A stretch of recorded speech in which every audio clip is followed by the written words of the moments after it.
The Crow. The Crow's keynotes are the secret of magic, of creation, and its calling. The Crow's cycle of power is all day and all year. My grandfather once told me that the crow was the smartest of all birds. What's more, it even knew it was the smartest of birds and enjoyed it to the fullest.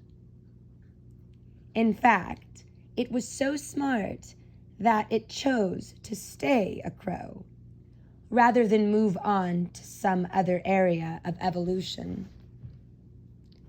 It has a unique ability to outwit most birds, animals, and even humans at times. And they make for themselves a wonderful living. It can be thought of as another being who felt it was better to rule in hell than serve in heaven. Crows seem to have mastered it well. Oh my gosh, I've got to interject. Has anyone ever, met someone and things were bumpy? I'm sure you all can relate. I just can't shake someone. I can't shake them. They are every line I read, I hear Johnny Cash's song, the I Still Miss Someone. It just keeps popping up into my head. Anyways, I will continue reading. Some people just, some souls are special. They leave quite the impression, the indelible mark, so to speak. Crows intrigue us and they aggravate us. They and their other family member, the raven, have a great mysticism and mythology about them.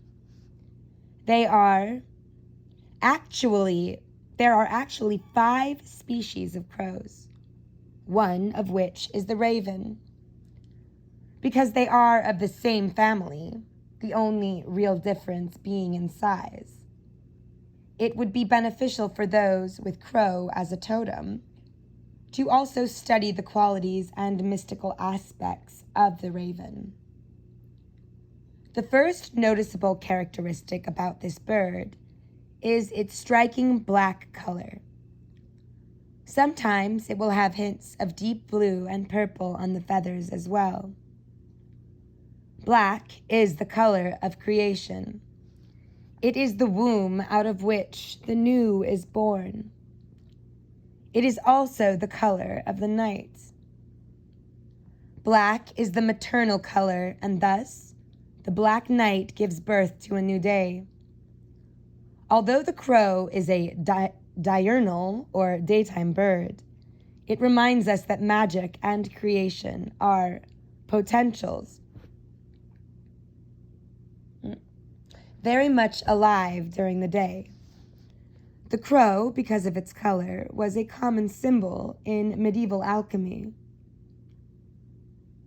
It represented nigredo, and air quoting, nigredo, the initial state of substance, unformed but full of potential. In Roman mythology, raven and crows used to be as white as swans.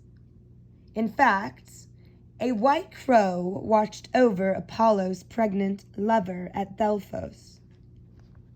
One day the crow brought bad news to Apollo and was turned back black. This connection to watchfulness is still strong today. Crows always have a sentinel posted. They build their nests high in the treetops so they can see the entire area in which they are living and feeding. Occasionally, crows have been seen attacking and killing one of their own. That's some justice right there. And I still miss someone. Fuck.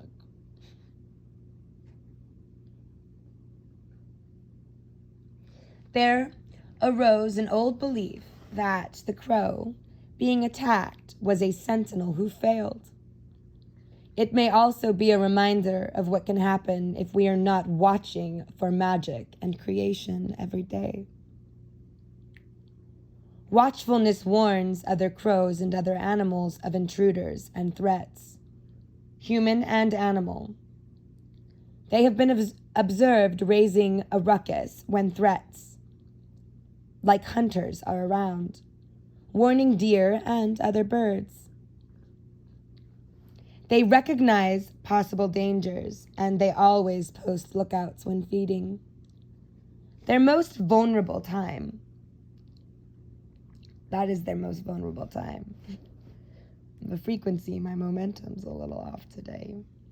And I still miss someone. Fuck. This ability to warn is connected to the crow's second most noticeable characteristic, its voice. The crow is actually a member of the songbird family because of its voice box structure. Although few think of the crow as a songbird, there have been many claims that have been unsubstantiated over the years that when it is alone, it will sing a soft musical voice. Crows have a very complex language. They have a remarkable voice range, but they actually do not sing. They can caw in many different ways, each with its own meaning. Learning to understand the language of crows is something we all can do with practice. Although it has a tongue, it does not use the tongue to make any sounds. Pliny once wrote that if the tongue of the crow were split, it would learn to speak like humans. This, of course, was not true. All that would happen is the crow bleeds to death. Great, not good. The calling out of the crow should remind us that magic and creation are calling out to us every day. The great horned owl is possibly the most deadly enemy of the crow. If an owl comes into the area of a crow, it will mob the owl and chase it off. Crows know that if the owl discovers its nests, the night could bring death. Many crows have lost their life to silent night hunts of owls. Now, the crow has great intelligence. It is adaptable to its environment. It will eat almost anything. And part of their ability to survive is their being omnivorous. They have a unique ability to communicate with each other and to work together.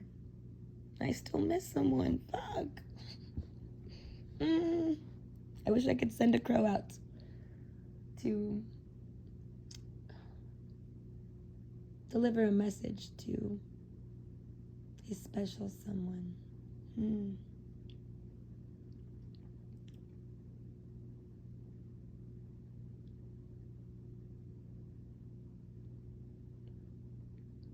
The crow's ability for watching and the intelligence, which has given them a reputation for thievery. Some say they will rob food from other birds, or whatever source is around, including human supplies. Has anyone ever had seagulls jack your shit on the beach? Because I have. Car keys years ago. It was some shit. Seeing the bird fly off with the keys in its fucking beak. Jesus, I still miss someone. Birds. Here we go. The courtship and mating procedures also reflect much about the crow's association with magic. The male crow sets out to make itself as handsome as possible, and it is during this time that its voice takes on a singing quality. Love makes the whole world sing. And I'm chiming in again. I'm still learning how to love. My upbringing taught me some learned beliefs or learned behaviors that absolutely challenge my ability to receive and give love. But that's my cross I bear, and I'm learning every day now. The male and female bird build a nest together. The nest is built high up for protection, and it is kept very clean. Even young crows do not foul their own nest. A little meditation on this will reveal much about health and home and respect. Crows have a great mythology about them. This can reflect not only past life connections to those times and cultures, but it also reflects some of the archetypal forces that it can connect within us.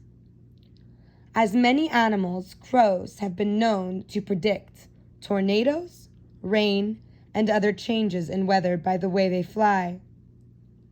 Working with crows can help you to see how the winds are going to blow into your life and how to adjust your own life flights.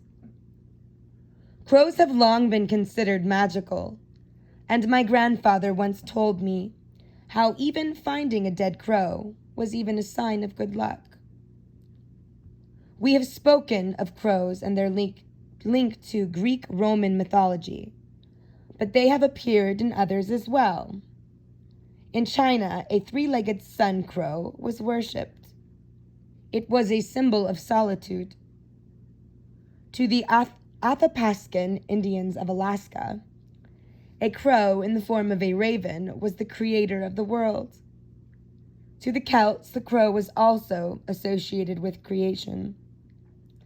In biblical lore, the prophet Elijah was fed by ravens and crows while hiding in the wilderness.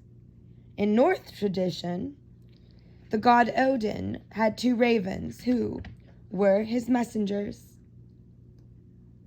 Wherever crows are, there is magic. I really miss someone.